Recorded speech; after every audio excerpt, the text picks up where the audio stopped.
What is globalization? In this video, I will be talking about what's globalization and its main branches.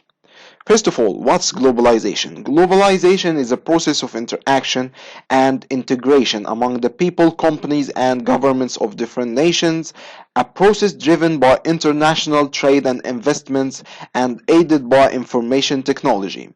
This process has effects on the environment, on culture, on political systems, on economic development and prosperity, and on human physical well-being in societies around the world. Globalization is not new, though for thousands of years people and later corporations have been buying from and selling to each other in lands at great distances, such as through the famed Silk Road across Central Asia that connected China and Europe during the Middle Ages. Likewise, for centuries, people and corporations have invested in enterprises in other countries. In fact, many of the features of the current wave of globalization are similar to those prevailing before the outbreak of the First World War in 1914.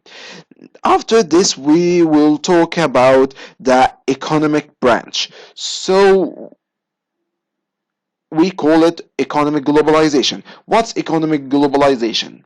Economic globalization is the increasing economic integration and interdependence of national, regional, and local economies around the world through an intensification of cross-border movement of goods, services, technologies, and capital.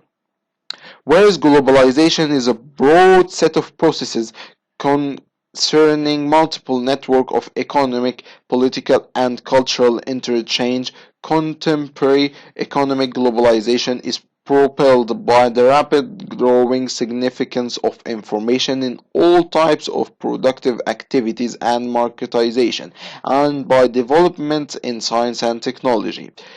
Economic globalization primarily comprises the globalization of production and finance, markets and technology, organizational regimes and institutions, corporations, and labor.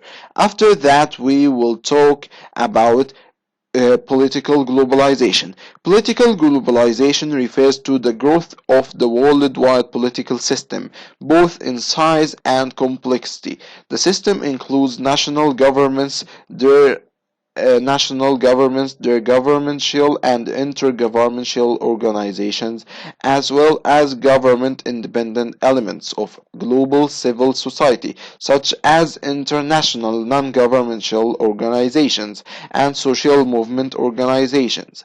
One of the key aspects of the political globalization is the declining importance of the nation state and the rise of the other actors on the political scenes. The creation and existence of the United States has been called one of the classic examples of political globalization. At last, we have cultural globalization. Cultural globalization refers to the transmission of ideas, meanings, and values around the world in such a way as to extend and intensify social relations. This process is marked by the common consumption of cultures that have been diffused by the internet, popular cultural media, and international travel. This has added to process of commodity exchange and colonization, which have a longer history of carrying cultural meaning around the globe. The circulation of cultures enables individuals to partake in extended social relations that cross national and regional borders. The creation and expansion of such social relation is not merely observed on material level. Cultural globalization involves the formation of shared norms and knowledge with which people associate their individual and collective cultural identities. It brings increasing interconsistencies among different populations and cultures. I hope this small video about globalization have helped you, and thank you for listening.